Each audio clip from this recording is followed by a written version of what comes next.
Citrus are those plants that you have in the garden that are going to just keep on giving. And when it comes to citrus, you can't go past oranges, tangelos, lemons, kumquats, and this little beauty, the Australian native finger lime. All of these plants have very similar requirements, and when it comes to citrus, you just need to know how to manage their soils and look at the pests and diseases that might be causing some concerns. So let's check some of those out as we go. These are two common problems that you're going to have on your citrus in the garden this time of year. This one in my left hand is lemon scab, which you can see by these lumps all across that lemon there, and as that ages they'll turn a greyish colour. They can cause problems for your tree. It just reduces the yield, but the fruit inside will still be okay. It just looks relatively unsightly. This other one on the orange here, that muddy appearance on there, is another fungal disease which is called Melanose. How do we actually control these two diseases on our citrus? Really quite simple. We can use a copper-based fungicide.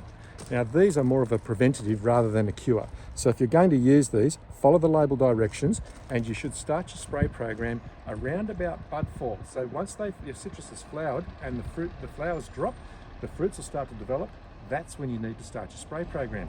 The other thing you need to avoid is overhead watering, particularly with this particular pest here, the disease, the Melanose. With Melanose, if the branches of citrus are low to the ground under the weight of the fruit, you'll get rain splash, which can put the fungal spores onto the fruits, and you end up with the disease developing. Again, with this one, if we cut that open, the fruit will be fine inside, it just looks unsightly.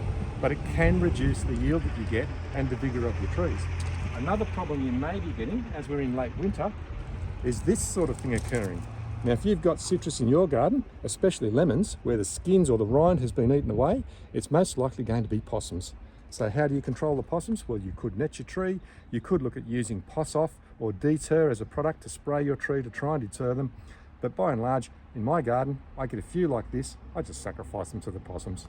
Another problem you might find with your citrus is the citrus leaf miner. Now, this particular pest can be seen across citrus, particularly on the younger foliage, but here we have an example of an older leaf that has the typical snail trail across the leaf where the miner has actually eaten between the upper and lower leaf surface. What we need to do is monitor our citrus and monitor all plants in your garden on a regular basis. I like to use a hand lens where you can get in nice and close to have a look at the new growth on your citrus and also on your fruits and vegetables and other plants to look for any signs of pest or disease attack.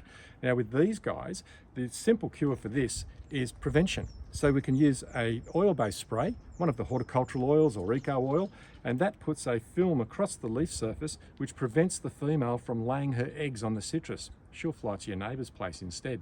So citrus leaf miner, keep an eye out for it as we start to move into spring's new growth.